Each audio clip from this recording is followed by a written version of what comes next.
Next question लेते हैं। आपसे बोल रहा है, इसके टोटल 3 पार्ट्स है, कह रहा find the probability of the pointer stopping on D in question number 1 part A. अब देखो क्वेश्चन नंबर 1 में ऐसा एक डायग्राम था आपके पास, क्वेश्चन नंबर 1 में, ठीक है बच्चों। ये व्हील को हम इस तरीके से घुमा रहे थे। अब ये पॉइंटर कहाँ पर रुके, डी पर रुके, इसकी प्रोबेबिलिटी हमें निकालनी है, probability of the pointer stopping on D. तो ये कैसे आ जाएगा, probability of pointer stopping on D. बच्चों नीचे क्या रखेंगे हम डिनोमिनेटर में, total number of possible equally likely outcomes. कितने आउटकम है, 1 2 3 4 5। अब देखो कुछ बच्चे कंफ्यूज हो जाएंगे, बोलेंगे सर क्वेश्चन नंबर 1 जब आपने सॉल्व किया था तो ए को एक बार लिया था। बच्चों वहां लिस्ट बनानी थी, वहां पॉसिबल आउटकम की लिस्ट बनानी थी कि भाई या तो ए आएगा, या तो बी पे पॉइंटर रुकेगा, या तो सी पे रुकेगा, या तो डी पे रुकेगा। लेकिन हर एक सेक्टर की, ये वाला टोटल 5 सेक्टर है, हर एक सेक्टर यहां पर क्या है, इक्वली लाइकली, यानी कि हर एक सेक्टर के आने के चांसेस सेम है। और हर एक सेक्टर के आने के चांसेस अगर सेम है भाई, पॉइंटर या तो ये वाले पे रुकेगा ए पे, या तो इस पे, या तो इस पे, या तो इस पे। हर एक सेक्टर क्या होता है, बहुत सारे लोगों को सेक्टर नहीं पता, तो इस रीजन को हम सेक्टर बोलते हैं। ये देखिए, ये जो सेक्टर किससे मिलकर बनता है, 2 रेडियाई और 1 आर्क से। ये लीजिए सेक्टर है, 2 रेडियाई और 1 आर्क से सेक्टर बनता है सर्कल में, ठीक। सो हर एक सेक्टर के चांसेस क्या है, यहाँ सेम है, ठीक है बच्चों। तो ये पॉइंटर कहीं पे भी रुक सकता है, ठीक है ना। तो ये इक्वली लाइकली, अगर आपको नहीं पता इक्वली लाइकली क्या होता है, थोड़ा सा मैं आपको बता दूं, डिटेल में चाहिए तो डिस्क्रिप्शन में दी गई लिंक पे क्लिक करो बच्चों, इंट्रोडक्शन वीडियोस देखो। इक्वली लाइकली आउटकम का मतलब होता है ऐसे आउटकम जिनके चांसेस या जिनकी प्रोबेबिलिटी क्या है, सेम है। तो जब भी हमारे सिलेबस में इक्वली लाइकली है, तो जब भी इक्वली लाइकली होता है तो जो रिपीट करता है उसको भी आपको काउंट करना है टोटल नंबर ऑफ आउटकम में। Okay, so total number of outcome यहां पर कितने, total number of possible equally likely outcome कितने हो गए, 1 2 3 4 5, ठीक। तो नीचे हम क्या रखेंगे, 5 रखेंगे, ओके। और ऊपर हम क्या रखेंगे, न्यूमरेटर में हम क्या रखेंगे बच्चों, न्यूमरेटर में हम रखेंगे क्या, total number of outcome that make the event, event को बनाने वाले। और इवेंट क्या आपका, डी का आना। ये क्या इवेंट, अब डी कितनी बार आता है इन टोटल में से, 1 2 3 4 5 में से डी आता है 1 टाइम। तो ऊपर हम क्या रखेंगे, 1 टाइम, 1 रखेंगे, मतलब डी एक ही बार आता है, इन पांचों में से डी एक बार आता है, ठीक। So probability of the pointer stopping on D is given by 1/5। नीचे क्या रखा, देखो बहुत सारे लोगों को फॉर्मूला ही नहीं पता होगा प्रोबेबिलिटी का बच्चों। प्रोबेबिलिटी निकालने का फॉर्मूला मैं आपको लिख दे रहा हूँ, probability of any event is equals to क्या होगा, ऊपर क्या रखेंगे, number of outcomes, number of outcomes that makes the event divided by total number of possible outcomes, divided by total number of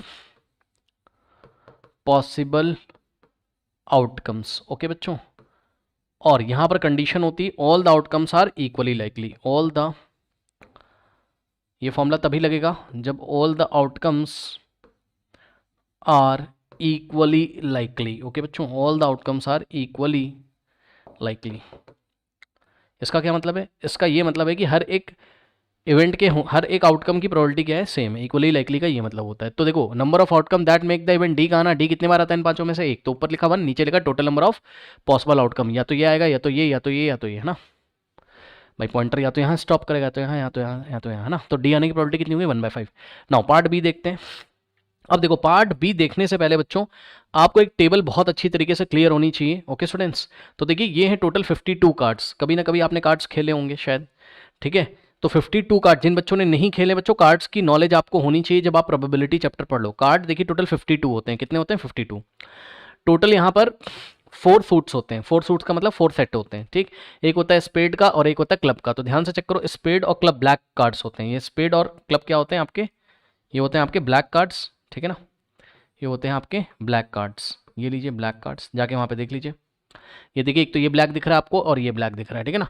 तो इसमें जो स्पेड होता है आपका वो आई थिंक होता है यस, ये वाला जो निशान है या स्पेड ये वाला होता है। Okay let me check it, क्योंकि मैं खेलता नहीं हूँ। लेट मी चेक इट कि इसमें से स्पेड कौन सा होता है।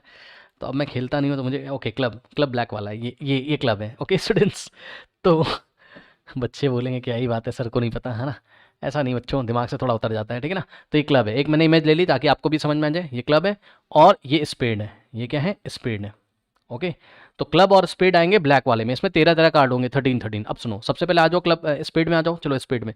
तो स्पेड में क्या होता है, एक तो एस होता है, ध्यान से सुनो। ये जो ए लिखा हुआ है ना, ये एस है, ये देखिए एक एस होगा, 1 एस, ये देखिए।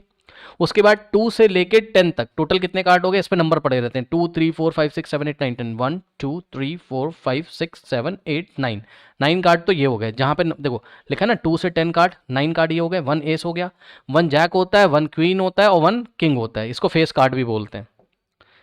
ठीक है, याद रखिएगा इन तीनों को, किंग क्वीन और जैक को फेस कार्ड भी बोलते हैं कभी कभी, क्योंकि इस पे फेस बने होते हैं, फेस कार्ड। ओके, तो अब आप जाके देखो जरा, 1 किंग मतलब पीछे कार्ड के पीछे देखोगे तो फेस बना होगा, ठीक है ना। तो किंग क्वीन गूगल करके देख सकते हो आप, जैक। ओके, तो टोटल कितने कार्ड हो गए, एक हो गया एस, 2 से लेके 10 तक हो गए आपके नंबर वाले कार्ड, है ना, 9 कार्ड ये हो गए, और 3 हो गए फेस कार्ड। ठीक है, तो 9 + 1 10, 10 + 3 कितना हो गया 13, तो टोटल हो गए कितने 13 कार्ड। ठीक, इसी तरीके से क्लब में आप जाओगे, ठीक है, क्लब में भी यही होता है, एक एस होगा 2 से लेके 10 तक, टोटल 9 कार्ड्स हो गए आपके नंबर वाले, और 3 फेस कार्ड होंगे, जैक क्वीन और किंग। ठीक है बच्चों, तो हर टोटल 4 सूट्स होते हैं, 1 2 3 4, 4 सूट्स में हर एक सूट में 13 कार्ड्स होते हैं, 1 एस, 2 से लेके 10 तक कार्ड होते हैं, उसके बाद जैक क्वीन और किंग होता है, टोटल 13 कार्ड्स होते हैं। ठीक, 2 ब्लैक वाले सूट होते हैं, कौन कौन से, क्लब और स्पेड, और 2 रेड वाले सूट होते हैं, ये देखिए 2 रेड वाले होते हैं, डायमंड और हार्ट कौन से होते हैं, रेड वाले। ओके, तो ये होते हैं आपके कौन से, रेड वाले। ठीक, तो इसको बोलते हैं, दिख ही रहा होगा आपको, ये हार्ट हो जाएगा आपका, है ना, ये हार्ट हो गया, दिख रहा है, देखने में भी हार्ट जैसा डिजाइन लग रहा है, और ये नीचे वाले हो गए आपके डायमंड। ओके, देखने में भी लग रहा होगा आपको, ये हो गए आपके डायमंड। इसमें भी वही है बच्चों, 1 एस कार्ड होगा, 2 से 10 तक कार्ड होंगे, उसके बाद जैक किंग और क्वीन होंगे, यानी कि जैक क्वीन और किंग होंगे। ठीक, तो इस तरीके से 13 13 13 13 टोटल कार्ड कितने हो जाते हैं, 52 हो जाते हैं। ठीक है बच्चों, अब आइए हम क्वेश्चन पढ़ते हैं। क्वेश्चन पढ़ते हैं, पार्ट 1 का आंसर कर लिया, इसको मैं रब कर दे रहा हूँ। ठीक है, इसका आंसर मैं कहीं और पे लिख दे रहा हूँ, इसका आंसर आया था कितना 1/5, यहाँ पे लिख देता हूँ छोटा छोटा। ठीक है ना, ये देखिए इसका आंसर हो गया पार्ट 1 का 1/5।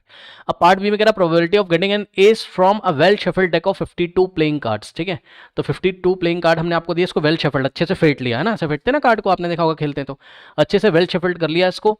तो यहाँ पे total number of possible outcome कितने हैं, 52 है भाई, टोटल तो 52 कार्ड है ना भाई, या तो ये आएगा या तो ये आएगा या तो ये आएगा, ऐसे ऐसे करके टोटल 52 पॉसिबल आउटकम है, और हर एक कार्ड के आने की प्रोबेबिलिटी क्या है, सेम है, कितनी 1/52। अगर हम पूछें ये वाले कार्ड के आने की प्रोबेबिलिटी कितनी 1/52, ये वाले कार्ड के आने की प्रोबेबिलिटी कितनी 1/52, तो ये इक्वली लाइकली वाला भी, उसकी आप टेंशन मत लो। अब आप क्वेश्चन पढ़ो, कह रहा है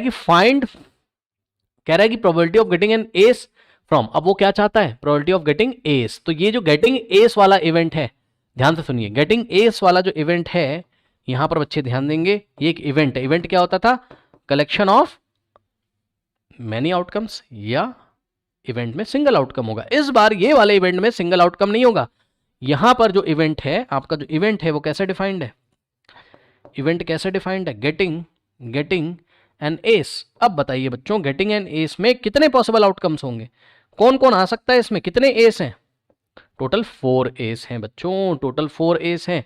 चेक कर लीजिए, या तो क्लब का एस आ जाएगा भाई, या तो हार्ट वाला एस आएगा, या तो स्पेड वाला एस आएगा, और या तो डायमंड वाला एस आएगा। तो 1 एस 2 एस 3 एस 4 एस, तो यहां पर टोटल कितने एस हो गए आपके 4 एस। तो मैं यहीं पे लिख देता हूं, टोटल 4 एस हैं हमारे इस इवेंट में, किसमें, गेटिंग एन एस में। ओके,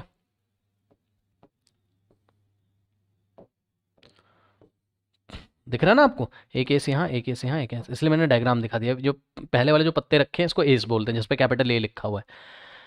ओके, सो स्टूडेंट्स, क्या हो जाएगा यहाँ से आंसर आपका, टोटल हो गए 52, और एस कितने इसमें से 4, तो 4/52। इसको आप लोग सॉल्व करोगे बच्चों, आता है सॉल्व करना, चलो आराम से कर लो। 2 2 जा और 2 2 जा 4, यहाँ बन जाएगा 2 6 जा, ये लीजिए 2 1 जा और 2 13 जा, तो यानी कि आंसर कितना आ गया 1/13 आ गया स्टूडेंट्स यहाँ पर answer. Okay, so getting an S की प्रोबेबिलिटी कितनी हो गई 1/13। नाउ नेक्स्ट है पार्ट सी, कह रहा probability of getting a red Apple. Okay students, so red Apple की प्रोबेबिलिटी कितनी है। ओके, तो बच्चों ध्यान से चेक करिए, लास्ट वाले का आंसर तो बहुत ही ईजी है। कैसे करेंगे हम, यहाँ पे रेड कितने हैं, देखो टोटल आउटकम कितने, या तो ये आएगा या तो ये या तो ये या तो ये या तो है ना, तो 1 2 3 4 5 6 7, तो नीचे हम रखेंगे क्या 7, और ऊपर number of outcome that make the event. Event क्या है, रेड एप्पल का आना। तो रेड एप्पल कितने टाइम्स है इसमें, 1 2 3 4, 4 रेड एप्पल है, तो ऊपर हम रखेंगे 4। So probability of getting a red Apple is 4/7। Okay students, please note कर लीजिए।